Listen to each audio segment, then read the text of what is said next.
Good morning.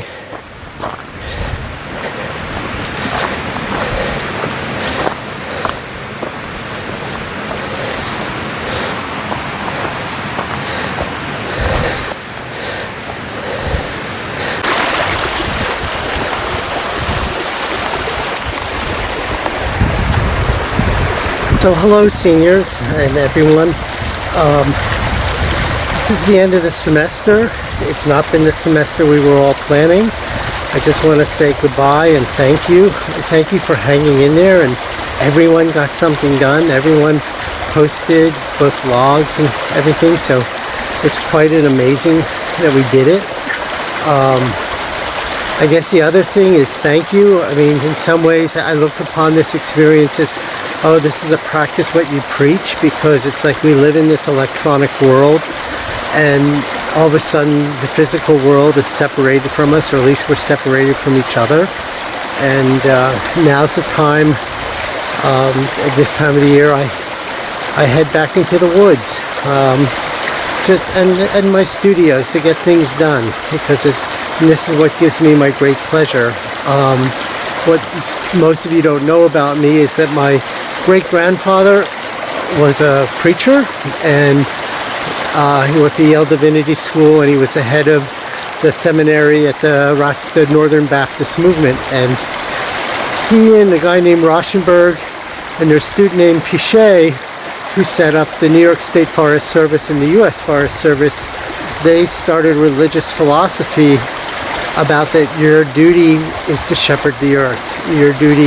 It's your religious duty to take care of those who cannot take care of themselves, and also that includes the physical earth that we live in.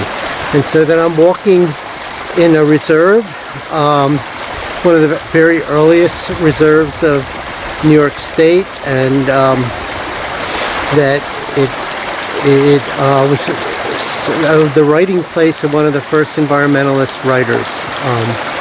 And so that's why I walk it as much as I can. And during the winter, if there's enough snow on the ground, I cross-country ski through here. I always wondered about my spirituality, because I just like sitting on church was not something I enjoyed doing, because I'm always, just kind of crazy and always moving. And then I found out that my great-grandfather did all this preaching whenever he could out in the woods. And then finally I said, oh yeah, and this is what my grandfather did.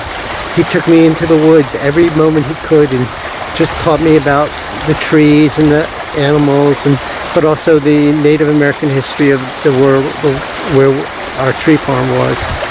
So anyway, this is my goodbye. I hope you can hear me, but because I decided to do it with the roaring brook and just everything that's around me, these are the sounds that I love. And so I'll just show you a little bit. And this is my favorite stone wall. I love stone.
So this is the John Burroughs forest.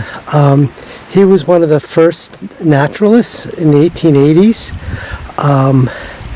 and he came up here in the summer, or he actually grew up here, but he had a cabin, and in the summer he would bring up people like John Muir, Edison, John Ford, and they would come up and sort of discuss the future of the world.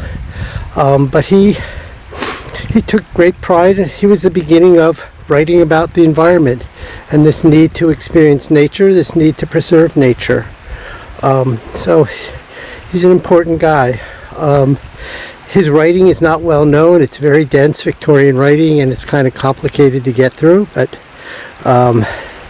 you know, it's there. It's some of the first writings. John Muir was actually better at it, but it was post Thoreau. Thoreau was more poetic, but John Muir was very